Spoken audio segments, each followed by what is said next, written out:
this, all right, class? He's doing this because there is a fundamental difference between how Christianity views righteousness and every other religion, worldview, and philosophy in all of human history, and how they view righteousness. Here's the fundamental difference. In every religion, worldview, and philosophy in human history, righteousness is something that you achieve. In Christianity and Christianity alone, righteousness cannot be achieved. It's something that can only be received. Does that make sense? Okay.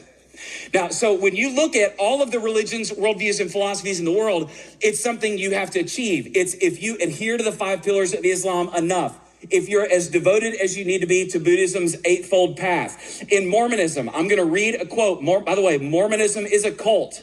The difference between a religion and a cult is a religion doesn't claim to be Christianity. A cult is something that says it's Christianity but is not. Mormonism's a cult. I'm going to read this. This is a quote. Through this covenant from Mormonism, through this covenant relationship, followers of Christ are assured salvation from the eternal consequences of sin. Listen to what they say.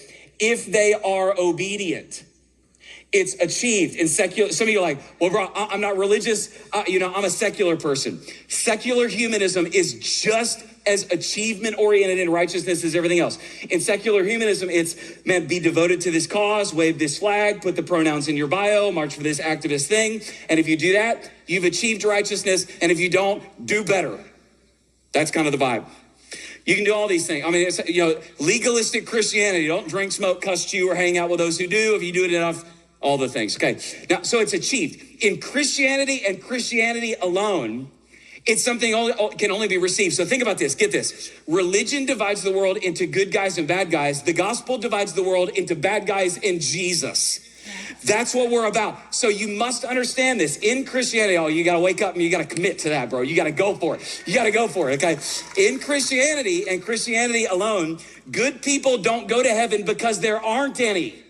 Forgiven people go to heaven, and they're the only ones who do. So in Christianity, you do not become righteous by achieving, but only by receiving it, okay? So here's the deal. In Christianity, this is directly from the Bible. Here's what Christianity believes about righteousness. Here's what it says about you. It says, there is no one righteous, no, not one. No one.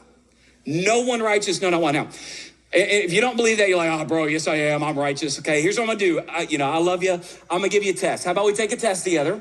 And I'm going to give you the test that I think the Apostle Paul was giving Felix and Drusilla, okay? Here's why I'm doing this. Because in our culture, what most dudes do is they kind of say something like this. You go, man, well, good people go to heaven. I'm a pretty good guy, so I'm probably going to get in, okay? Well, I'm going to give you the same test Paul was giving Felix and Drusilla. Let's see how you do. And then what I want you to do is I want you to keep score, and I need you to keep your score to yourself. Okay, now here's why I say this. We know a few things about Felix. Number one, he's married to this girl named Drusilla. What I didn't mention earlier, this is Felix's second marriage. I'm going to explain it in a second.